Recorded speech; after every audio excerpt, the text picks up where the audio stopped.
RRB group D जो कि कुछ ही दिनों में होने वाला है और आज हम बात करेंगे कि इसकी आपको तैयारी कैसे करनी है, कैसे सभी सब्जेक्ट्स को लेकर आगे बढ़ना है। आप में से बहुत सारे ऐसे बच्चे होंगे जिन्होंने अभी तक एएलपी का एग्ज़ाम दे लिया होगा, या फिर एनटीपीसी का दे लिया होगा, या फिर जेई का, या फिर एसएससी का, या फिर कोई भी अन्य एग्ज़ाम। तो जिन्होंने भी कोई एग्ज़ाम दे चुके हैं यानी उनके लिए पढ़ चुके हैं, तो उनके लिए यहाँ पर थोड़ा सा इजी मामला रहने वाला है। परंतु बहुत सारे ऐसे बच्चे होंगे जिन्होंने अभी तक अपनी सिर्फ एकेडमिक पढ़ाई करी है, कॉलेज की पढ़ाई करी है, परंतु अभी तक कोई ऐसी तैयारी नहीं करी। वीडियो को लास्ट तक जरूर देखना, आपको बहुत सारी चीज़ों का आइडिया लग जाएगा कि तैयारी करनी कैसे है। दोस्त, यहाँ पर आपके सामने 4 स्टेजेस आएंगी एग्ज़ाम की। ठीक है, यहाँ पर आपके सामने कितनी स्टेजेस आएंगी दोस्त? 4। पहली आएगी सीबीटी, फिर पीईटी, फिर डीवी, फिर मेडिकल। सीबीटी का मतलब होता है कंप्यूटर बेस्ड टेस्ट, जिसमें कि कंप्यूटर के ऊपर आपका ऑनलाइन टेस्ट होगा। फिर होगा पीईटी यानी कि फिजिकल, फिर डॉक्यूमेंट वेरिफिकेशन और फिर मेडिकल। जो भी आप अपना फॉर्म भर रहे हैं वो 10th के मार्कशीट यानी सर्टिफिकेट के हिसाब से भरें। 10th के मार्कशीट में जो स्पेलिंग लिखी, जो डेट ऑफ बर्थ लिखी, वही आप फॉर्म में भरें। ठीक दोस्त, यहाँ पर मैं आगे की स्ट्रेटेजी बताने से पहले सबसे पहले आपसे एक बात कहना चाहूँगा कि जैसे ही आप अभी तैयारी शुरू करेंगे, उन सब से पहले आपको 4-5-6 सेट, मतलब 5-6 सेट लगा लेने हैं। अगर 4 सेट लगा रहे हैं तो 2 सेट ऐसे लगाना जिस प्रीवियस ईयर क्वेश्चन के, मतलब पिछले बार जो पेपर आया था सबसे पहले आप उसके 2 सेट लगाइए। कोई समय सीमा नहीं, आप सिर्फ सॉल्व करके देखिए कि आपके 100 में से कितने मार्क्स आ रहे हैं। 2-3 लगा लीजिए, फिर उसके बाद क्या करिए, 90 मिनट का टाइमर लगाइए और फिर 2-3 सेट्स लगाइए और फिर देखिए आपके 100 में से कितने मार्क्स आ रहे हैं। इन मार्क्स को बस नोट डाउन करके रख लीजिए। अब करते हैं अपनी तैयारी को शुरू। ये तो हो गया वार्म अप और आपको आइडिया लग गया कि यहाँ पर आपका क्या हाल होने वाला है। हो सकता है आपने पहले से तैयारी कर रखी हो तो आप यहाँ पर बहुत अच्छा परफॉर्म करें, और हो सकता है आपकी पहली बार की तैयारी हो तो आपको एक आइडिया तो लग जाए आपके लेवल का कि 100 में से क्या पता 50-60 आप वैसे ही ले आ रहे हो, पढ़ने में इतने अच्छे हो। अब आप कहोगे यार ये प्रीवियस ईयर के क्वेश्चन कहाँ मिलेंगे, तो मैं बता देता हूँ। ये आपको बुक्स हैं जो कि आपको डिस्क्रिप्शन में भी लिंक मिल जाएगा, और दोस्त आपको चैनल के नाम के ऊपर भी इनको खरीदने का ऑप्शन आ रहा होगा। ये ग्रुप डी की प्रीवियस ईयर क्वेश्चन वाली बुक है। जैसे सबसे पहले ये बुक है, इसमें 1 से लेकर 40 सेट हैं और बचे हुए 50 सेट ये इस वाली बुक में है, दूसरी वाली में। ठीक है, क्योंकि आपको अभी बहुत प्रैक्टिस करनी है प्रीवियस ईयर की। इसके अलावा एक है प्रैक्टिस वर्कबुक, जिसमें फ़ायदा ये है कि चैप्टर वाइज क्वेश्चन मिलेंगे आपको। चैप्टर वाइज क्वेश्चन मिलेंगे तो उससे बहुत अच्छी तैयारी हो जाती है। ये हिंदी और इंग्लिश दोनों लैंग्वेज में दोस्त उपलब्ध है। किरण पब्लिकेशन की ये बुक्स हैं। और अब आ जाते हैं अपने मेन मुद्दे पर। यहाँ पर आप देख सकते हैं एग्ज़ाम का पैटर्न। 25 नंबर की दोस्त आपके सामने साइंस आ रही है, यानी कि साइंस हो गई इंपॉर्टेंट। 25 नंबर की मैथ आ रही है, यानी कि मैथ भी इंपॉर्टेंट है, उसको भी नहीं छोड़ सकते। 30 की रीजनिंग, ये तो बहुत इंपॉर्टेंट, इसको तो बिल्कुल नहीं छोड़ सकते। और 20 नंबर की जीए, यानी कि 4 सब्जेक्ट दोस्त हमारे सामने आ रहे हैं और चारों ही काम के हैं, हम किसी को स्किप नहीं कर सकते। कुल मिला के इसके 100 सवाल आएंगे और 90 मिनट का हमारे सामने समय रहेगा। 1/3 की नेगेटिव मार्किंग रहेगी और जितनी भी सीट्स हैं उसके 3 गुना बच्चे अगली स्टेजेस में भेजे जाएंगे। अब बात आती है कि यार पढ़ें कैसे। आपने शुरू में थोड़े से मैंने प्रीवियस ईयर के क्वेश्चन पेपर क्यों लगवाए आपसे, जिससे कि आपको आइडिया हो जाए कि जो इसका पेपर होता है, जो इसका एग्ज़ाम होता है, उसका लेवल कैसा होता है, ईजी होता है, कठिन होता है, कैसे सवाल आते हैं। आप वरना क्या है, सपोज़ मैं पढ़ाई कर रहा हूँ और मैंने कभी पेपर दिया नहीं एलपी का, जैसे आपने साइको टेस्ट नहीं दिया, तो अभी आपके दिमाग में रहता होगा ना कि साइको में कैसे सवाल आते हैं। तो ऐसे ही जब तक पेपर नहीं देते तब तक ये सवाल रहते हैं दिमाग में कि यार इसमें कैसा सवाल आएगा, कठिन आएगा कि आसान आएगा। इसीलिए सबसे पहले मैंने आपसे कहा कि प्रीवियस ईयर के 2-4 क्वेश्चन पेपर लगाओ, उससे आपको भी आइडिया लग जाएगा कि हाँ आपके कितने मार्क्स आ रहे हैं। दोस्त, यहाँ पर 4 सब्जेक्ट जो हैं उसमें से मैथ और रीजनिंग आपको साथ में पढ़ना है और जीए और साइंस आपको एक साथ पढ़ना है। सपोज़ सुबह उठकर आपकी सबसे अच्छी पढ़ाई होती है तो सुबह उठकर आप जीए और साइंस को पढ़ सकते हैं, और बीच में गैप लेकर दोपहर, शाम या रात जो भी आपको समय सूटेबल लगता है तब मैथ और रीजनिंग पढ़ सकते हैं। क्योंकि मैथ और रीजनिंग लगभग एक ही जैसे हैं, लगभग बराबर चैप्टर हैं, एक साथ पढ़ते जाओगे तो सही रहेगा। अब सबसे पहले सब्जेक्ट पकड़ लेते हैं दोस्त साइंस। साइंस की कैसे तैयारी की जाए, तो यहाँ पर आप समझ लीजिए क्लास 10 तक की फिजिक्स, केमिस्ट्री और बायोलॉजी यहाँ पर पूछी जाती है। ठीक, अब क्या होता है, यहाँ पर मैं अपना एक्सपीरियंस बताता हूँ पर्सनल। क्यों, मैं 12th के बाद से फिजिक्स का ट्यूशन पढ़ाता था, तो मुझे एलपी का पेपर पास करने में बहुत कम दिक्कत हुई। इसी तरह से अगर आप या तो 8th या फिर 9th या फिर 10th की क्लास के किसी एक बच्चे को पकड़ लेते हैं, मतलब ट्यूशन पढ़ाने के लिए किसी भी क्लास को 10th को पकड़ लेते हैं तो बहुत अच्छा रहेगा दोस्त। 9th और 10th 8th को छोड़ दो, 9th और 10th क्लास का बच्चा अगर कोई मिल जाता है, उनको आप पीसीबी का ट्यूशन पढ़ाओ, 1 घंटा दो। भूल जाओ कि आपको साइंस अलग से पढ़नी है, भूल जाओ, सिर्फ आप उनको पढ़ा दो तो आपका सारा सिलेबस कंप्लीट। ठीक, पैसे भी कुछ मिलेंगे। पर अगर आप इतने मेहनती नहीं हो तो आप एक काम करिए, कॉपी बनाइए, यूट्यूब से पढ़िए और बुक से जो चैप्टर आपने यूट्यूब से पढ़ा है उसके बुक से क्वेश्चन आंसर की प्रैक्टिस करिए। सिर्फ थ्योरी पढ़ के भी काम नहीं चलेगा, सिर्फ क्वेश्चन आंसर करके भी काम नहीं चलेगा। सेम चीज़ जीए में करनी है दोस्त, जीए में भी यूट्यूब से पढ़िए, साफ साफ नोट्स बनाइए, यूट्यूब से पढ़िए, साफ साफ नोट्स बनाइए। ठीक, और ट्रिक्स का यूज़ कर लीजिए क्योंकि जीए वरना बहुत बड़ी हो जाएगी। ठीक है, और वही बुक से प्रैक्टिस करिए। कोई भी सवाल जब आप थ्योरी पढ़ लेते हैं, सपोज आपने महात्मा गांधी के बारे में पढ़ लिया, तो जब तक उनसे रिलेटेड क्वेश्चन आंसर नहीं करोगे, वो भी स्पेशली वो जो रेलवे में आए हैं, तब तक बात नहीं बनेगी। ठीक, और सेम आपने सुबह ये कर लिया और शाम को क्या कर लिया, मैथ और रीजनिंग कर लिए। मैथ और रीजनिंग का सिंपल सा कॉन्सेप्ट है, चाहे एक बार कॉन्सेप्ट समझ लिया, चाहे वो यूट्यूब से समझ लिया, चाहे वो अपने आप समझ लिया, उसके बाद आपको बुक से प्रैक्टिस करनी है। एक एक टॉपिक कंप्लीट होते जाएगा, जो जो टॉपिक कंप्लीट होते जाएं उस सिलेबस में से उस टॉपिक पर टिक मारते जाओ। इसके लिए मैं आपको दोबारा से बुक्स बता देता हूँ। बुक्स किरण पब्लिकेशन की ये बुक्स हैं जिनको कि थॉरोली तैयारी करनी है, यानी कि जो फर्स्ट टाइमर हैं। यहाँ पर मैथ और रीजनिंग की बहुत अच्छी बुक है, chapter wise and type wise इनमें सवाल रहते हैं दोस्त। हर चैप्टर के, हर टाइप के जो भी आज तक रेलवे में आए हुए सवाल हैं वो सब हैं। तो आपको रेलवे के अन्य एग्जामों के लिए भी दूसरी बुक्स नहीं लेनी पड़ेंगी, इन्हीं से ही हर एग्जाम कवर हो जाएगा, वो एएलपी हो, ग्रुप डी हो, एनटीपीसी हो, जेई हो, सब। इस तरह से ये जो बुक आप देख रहे हैं, सामान्य जानकारी और सामान्य विज्ञान, इसमें चैप्टर वाइज आज तक के आए हुए सवाल हैं। अब आपने यूट्यूब से पढ़ा, आज बायोलॉजी पढ़ी, बायोलॉजी में सेल चैप्टर पढ़ा, थ्योरी पढ़ ली। अब आप इस बुक को खोलना है, उसमें बायोलॉजी खोलना और उसमें सेल चैप्टर के जितने क्वेश्चन आंसर हैं रेलवे में आए हुए वो सब कर डालना, आपको बहुत अच्छे से वो चैप्टर हो जाएगा। और सेम चीज़ जीके में करनी है। ये जीके की थ्योरी के लिए बुक है, या तो यहाँ से देख लीजिए वरना आप यूट्यूब से पढ़िए, और इसी बुक से, क्योंकि इस बुक में साइंस भी है और जीए भी है, उनके क्वेश्चन आंसर। साइंस और जीए सिर्फ थ्योरी पढ़ के दोस्त काम नहीं चलेगा, साथ में हमको क्वेश्चन आंसर करने पड़ेंगे, जिससे कि हम वो चैप्टर भूले ना, बहुत पक्का हो जाएगा आपका। यहाँ पर अब आप कहेंगे अगर हम इस तरह से सिलेबस पढ़ते जाएंगे तो हम पीछे का भूल जाएंगे। तो साइंस और जीए के लिए मैं आपको बताने वाला हूँ 3+1 रूल। आप कहोगे यार ये 3+1 रूल क्या है? 3+1 रूल ये है कि 3 दिन आपको पढ़ने हैं टॉपिक्स। साइंस पढ़ रहे हैं, यूट्यूब से पढ़ रहे हैं, बुक से क्वेश्चन आंसर की प्रैक्टिस कर ले रहे हैं उस चैप्टर की।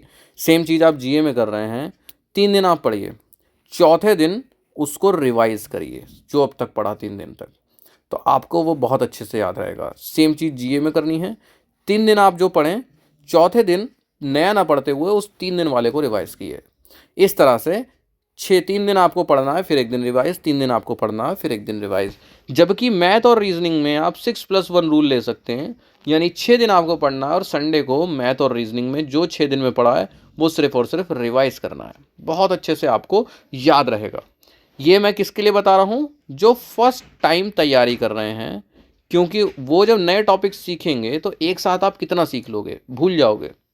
इसी तरह से उन बच्चों के लिए भी, सपोज किसी की साइंस बहुत कमज़ोर है तो वो साइंस को इस रूल से पढ़ें, 3 दिन पढ़िए, यूट्यूब से पढ़िए, बुक से जो चैप्टर यूट्यूब से पढ़ा उसके क्वेश्चन आंसर करिए। ठीक, अगला चैप्टर पढ़िए, उसके क्वेश्चन आंसर करिए, 3 दिन बाद चौथे दिन जो भी 3 दिन पढ़ा है उसकी रिवाइज करिए, उसको रिवाइज करिए। इस तरह से आप आगे बढ़ेंगे। जो भी आपका सिलेबस है दोस्त, उस सिलेबस में चैप्टर लिखे होंगे, उन पर टिक मारते जाइए और धीरे धीरे आप देखेंगे 15 दिन, 20 दिन, 1 महीना, 35 दिन, 40 दिन, 50 दिन, 50 दिन के अंदर अंदर, 50 दिन के अंदर अंदर आपके पूरे सिलेबस पर टिक लग चुके होंगे, यानी कि आप सब कर चुके होंगे। उसके बाद आपको सिर्फ प्रैक्टिस करनी है। क्या करनी है दोस्त? इन बुक से प्रैक्टिस। जितने क्वेश्चन पेपर लगा पाओ, 90 मिनट का क्वेश्चन पेपर है, 85 मिनट मानते हुए लगाना। ठीक है दोस्त, यहाँ पर आप पूछेंगे, अगर आप मुझे नहीं जानते तो मैं बता दूं कि मैं लोको पायलट हूँ, मतलब असिस्टेंट लोको पायलट हूँ। 2018-19 वाली भर्ती में हुआ था, 4 साल के ऊपर हो गया मुझे यहाँ पर। ठीक है, आप पूछोगे कैसी नौकरी है? सही है भाई, जो लग जाए वो सही है, उसमें खुश रहना चाहिए। यहाँ पर मैं आपको आइडिया के लिए प्रीवियस ईयर की कट ऑफ बता देता हूँ। ये लिखिए 2018 की कट ऑफ और ये लिखिए 2022 की कट ऑफ। ये मैंने जर्नल की कट ऑफ ली है, जो कि मैक्सिमम जो भी गई थी। ठीक है, यहाँ पर आप देख सकते हैं सबसे ऊपर चंडीगढ़ का नाम है, 2022 की ये कट ऑफ है और ये 2018 की कट ऑफ है। दिल्ली की कट ऑफ थी 74, चंडीगढ़ की कट ऑफ थी 71। ठीक है, रांची की 70 नंबर कट ऑफ थी, वहीं 2018 में फाइनल कट ऑफ 79 नंबर की थी। होता क्या है दोस्त, पीईटी के लिए 3 गुना बुलाए जाते हैं, पर पीईटी के बाद जब मेडिकल होता है, डीवी और मेडिकल, तो वहाँ पर सिर्फ 1 गुना बच्चे बुलाए जाते हैं, 1 गुना। अब इनमें से कुछ बच्चे फेल हो जाते हैं। सपोज 1000 वैकेंसी थी और 50 बच्चे, 100 बच्चे फेल हो गए, 100 बच्चों को फिर से बुलाया जाएगा, थोड़ी सी कट ऑफ डाउन करी जाएगी। फिर अगर उनमें से 20 फेल हो गए, फिर तीसरी कट ऑफ निकलेगी, फिर थोड़ी सी टाइम डाउन करी जाएगी कि 20 बच्चे और आ जाएं। इस तरह से कई बार कट ऑफ निकलती है। गुवाहाटी में 2022 में 60 नंबर कट ऑफ गई थी, वहीं 2018 में दोस्त 80 नंबर कट ऑफ गई थी फाइनल। भुवनेश्वर में 66 नंबर कट ऑफ गई थी और भुवनेश्वर में 2018 में 74 नंबर कट ऑफ गई थी। अजमेर में 68, वहीं 2018 में 76। अहमदाबाद में 62, 2018 में 72। इलाहाबाद में 66 और 2018 में 74 नंबर दोस्त। यहाँ पर आप बाकी भी देख सकते हैं, कोई कोई रह गया है, उसका मुझे डेटा नहीं मिल पाया। अहमदाबाद हो गया, इलाहाबाद हो गया, भोपाल में 65 नंबर, कोलकाता 69 और 2018 में 80, पटना 66 और 2018 में 78, 2022 में चेन्नई में 66, यहाँ पर 68, बेंगलुरु 66, मुंबई 64 नंबर, वहीं पहले उससे 68 नंबर, गोरखपुर 69 और उससे पहले 78, बिलासपुर 60 और उससे पहले 70, जबलपुर 65 और उससे पहले 77, सिकंदराबाद 57 और उससे पहले दोस्त 70 नंबर। ये कट ऑफ है जो कि मैंने आपको आइडिया के लिए बताई, क्योंकि आपको एक टारगेट सेट करके चलना पड़ेगा। मेरी समझ से आप अपना टारगेट 80 प्लस मान के चलिए या 80 मान के चलिए कि आपको हर हाल में 80 नंबर लाने ही लाने हैं। कट ऑफ इतनी नहीं जाएगी, इससे कम ही रहेगी, परंतु मान के चलिए कि आपका टारगेट 80 नंबर के ऊपर का ही है। अब यहाँ पर कुछ और पॉइंट दोस्त मैं आपको बता देता हूँ। हर सब्जेक्ट में हर टाइप के क्वेश्चन आंसर की प्रैक्टिस करनी है, क्योंकि मैथ और रीजनिंग में आपको कई सारे टाइप्स मिलेंगे, टाइप 1, टाइप 2, टाइप 3, इस तरह से कई सारे टाइप मिलेंगे। हर टाइप की प्रैक्टिस करनी है, कोई टाइप छूटना नहीं चाहिए, क्योंकि अभी समय है पेपर में, तो समय है तो उस समय का सदुपयोग किया जाए और अपने आप को मजबूत किया जाए कि ग्रुप डी के अलावा भी अगर कोई एग्ज़ाम निकले तो मैं उसमें भी पास हो जाऊँ। यूट्यूब तो मैंने आपको बताया, यूट्यूब से सीख लीजिए और बुक से क्वेश्चन आंसर की प्रैक्टिस करिए। जो चैप्टर यूट्यूब से पढ़िए उस चैप्टर की बुक से प्रैक्टिस कर लीजिए। बुक्स के लिंक आपको डिस्क्रिप्शन में मिलेंगे। ठीक, बुक्स आपकी इस समय सबसे अच्छी दोस्त होंगी, सबसे ज़्यादा साथ देंगी। सिलेबस पूरा करने पर ध्यान दीजिए, क्योंकि जितना लेट आप सिलेबस को करेंगे उतना ही आप आलसी हो जाएंगे। कुछ ही महीने जोश रहता है दोस्त, ये बात समझ लीजिएगा। कुछ महीने आप जोशीले रहेंगे, मुझे तैयारी करनी है, मुझे ये करना, मुझे वो करना है, फिर बोर हो जाते हैं, चलो कल पढ़ लेंगे, वो पढ़ लेंगे। जल्दी सवाल सब जब पेपर आप जो सिलेबस पूरा कर लेंगे तो जल्दी ही आप मॉक टेस्ट देने लगेंगे, तो आप थोड़ा सा फिर से स्पीड अप हो जाएंगे। सिलेबस पूरा करने के बाद दोस्त आपको क्या करना है, आपको मॉक टेस्ट, प्रीवियस ईयर के क्वेश्चन पेपर, यही सब चीज़ें सिर्फ प्रैक्टिस करनी है। और सबसे जो ज़रूरी चीज़ है मैं आपको बताता हूँ, 90 मिनट का पेपर हो तो उसको 85 मिनट का मान के चलना है, क्योंकि 5 मिनट एक्स्ट्रा कुछ ना कुछ चीज़ में खा जाते हैं चीज़ें। आप वहाँ पर बैठेंगे, रफ वर्क करेंगे, इन्विजिलेटर आएगा, कभी वो आपके साइन मांगेगा, कभी वो कहेगा एक पैराग्राफ लिख के देखो अपनी हैंड राइटिंग में, रनिंग हैंड राइटिंग में, 5 मिनट मान के चलिए। ठीक है, एएलपी के पेपर में यही बच्चों से भूल हुई थी, 60 मिनट में 75 सवाल थे। ठीक है, और 5 मिनट इधर उधर वेस्ट हुए, बहुत से बच्चों के सवाल छूट गए। तो अगला है कि सिलेबस जब पूरा हो जाए उसके बाद आप, जब सिलेबस पूरा हो जाए उसके बाद आप करंट अफेयर्स पर भी फोकस करिए। सिलेबस पूरा करने के बाद आप मॉक टेस्ट लगा रहे होंगे, और मॉक टेस्ट में जो जो टॉपिक आप नहीं कर पा रहे होंगे उन टॉपिक को आप यूट्यूब से पढ़ रहे होंगे या फिर बुक से पढ़ रहे होंगे, दोनों से ही पढ़ रहे होंगे। और उसी बीच में आप करंट अफेयर को शुरू करेंगे, मंथली करंट अफेयर, बहुत ज़्यादा पुराने नहीं लेने हैं।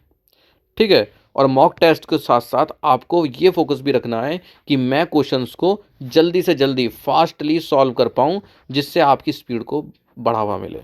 पेपर में स्पीड भी मायने रखेगी, और जो जो कमज़ोर टॉपिक मिलते जाएं उनको दोस्त आपको मजबूत करना है।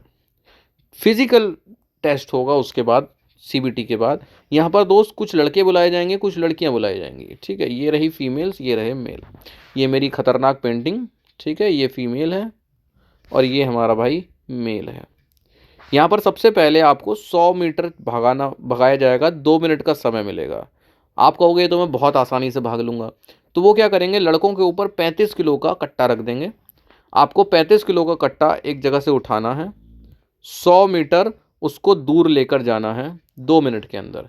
इस बीच में आप गिर गए, कट्टा नीचे रख दिया, ज़मीन को टच हो गया तो आप आउट हो जाएंगे। लड़कियां कहेंगी यार हमें इतना वजन क्यों दे रहे हो, तो कहेंगे ठीक है तुम 20 किलो का कट्टा उठाओ।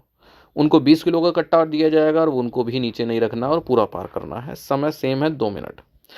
ये टास्क जब हो जाएगा तब दूसरा टास्क आएगा 1000 मीटर यानी कि 1 किलोमीटर का।